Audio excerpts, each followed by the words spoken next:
Good evening, everyone. Evening as it will be.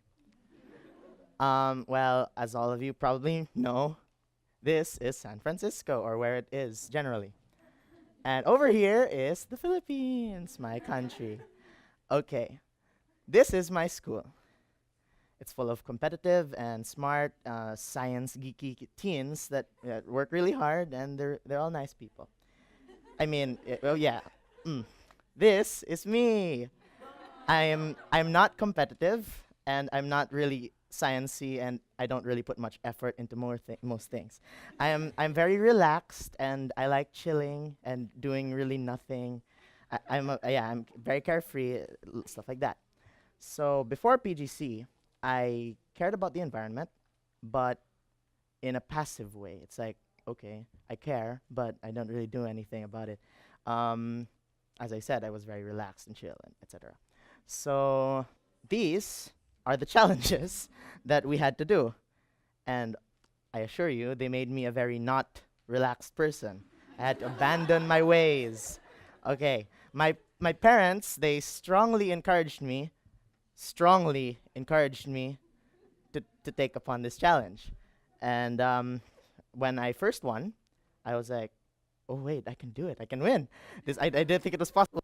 I was hyped, and then the prizes were really cool, and I was excited for what can they cook up for me? What can they concoct? What kind of challenge would they throw at me this time? So I kept continuing, and after a few days, I realized, hey, I can actually do something for the environment. Okay, so PGC Project Green Challenge was a very eye-opening experience for many of us, if not all of us, in this room. And it shows a way bigger picture of what happens around the world and how the world works and all the things harming it. And it did a little bit something more for me too. It was not only global, but it became personal. Okay. So these challenges, they hit close to home. I've repeated over and over again how these hit me because the Philippines has a major waste problem. However, in general, Filipinos aren't all that wasteful, actually. For example, if there's little to no water pressure, which happens a lot, we use buckets and dippers to scoop up water and flush our toilets or wash ourselves. And it's really nice. I have clothes that I've been using for 10 years, and these aren't even my clothes; they're hand-me-downs. We have a lot of hand-me-downs. Um, our leftovers, we besides keeping them for later, we feed them to our dogs if we really can't eat them. And for some reason, if we can't give them to our pets, we just put them in some sort of bucket, and then another person comes by and gets them and then feeds them to their pigs. So no food is really wasted. Um, we use plastic straws and scrap cloth to make bags, mats, rugs, whatever you can think of, actually. And my favorite, we use old used tires to make trash bins, plant holders, and road humps. Or apparently I heard they were speed bumps here. That surprised me. Okay, so these challenges, these challenges made me realize more things. Um, there are lots of fruits and vegetables around my home, and they were all organic. So like, that's great. Wet markets would get their stuff, their produce from small time farms. So that's great.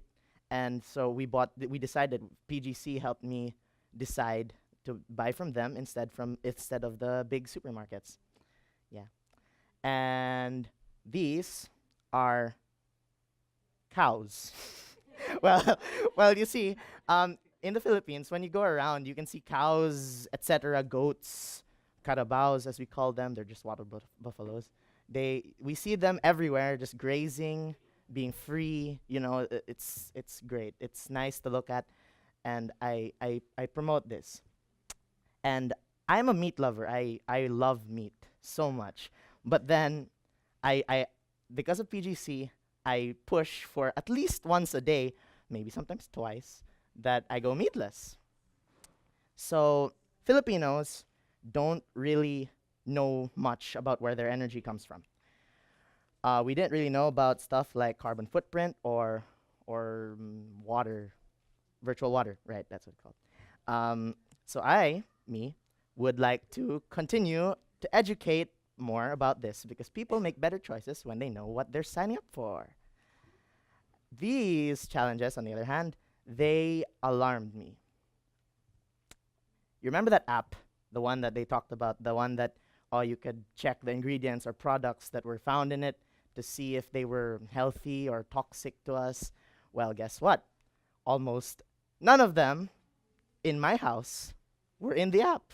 So I thought, what the um, so at first I thought, were they just not popular internationally? I mean, maybe they just weren't known, or were they really just not checked for their safety at all? So like, what have we been using in our homes? What have we been using on ourselves? So back to the waste problem I started out on. As I said, Filipinos are not wasteful. So why do we have a waste problem? Why do we use stuff like plastic or styrofoam when there are obvious alternatives, which we know about too? Well, I found the answer later on. It was that some of us actually don't know any better, and the others don't really have much of a choice. How can we think of wellness and health and environment when we're too busy trying to survive? So like, would you, if you had $2, okay, if you had $2, would you not buy gifts or treats for your kids or friends just because, oh my God, the organic ones are so expensive, are beyond your budget? Would you forego the long-term effects and buy the cheap ones, the cheap plastic ones, so that you could see them smile, so you can make them happy with their treats that they get? So, yeah. So I guess the long-term effects are finally catching up to us. These are scenes from Typhoon Haiyan, as I said there. If last week was the 4th anniversary of when Typhoon Haiyan, or as we called it, Typhoon Yolanda, hit the Philippines. And yeah, I believe that if Mother Nature wasn't as badly damaged as it was that time or now, many lives could have been spared. And the only thing keeping us from a world like that, and not just that, remember Hemp Future? Yeah, Hemp Future was a wonderful world where it's a perfect alternative. It's like an easy solution. But the thing that keeps us from that, the thing that blocks us from a world like that, is our own convenience and our own comfort zones. So I would like to be the change that I want to see in the world. I will follow up on all the policies that I produced and proposed through Project Green, and I would make sure they're implemented. Before PGC, I already knew that the Earth is in bad straits. It's horrible. I knew that human activity was constantly destroying the Earth, and I thought, oh, well, if I don't do anything bad, it's okay. I am helping. But no, that's not right. Inaction is just as bad. Okay. So my brother,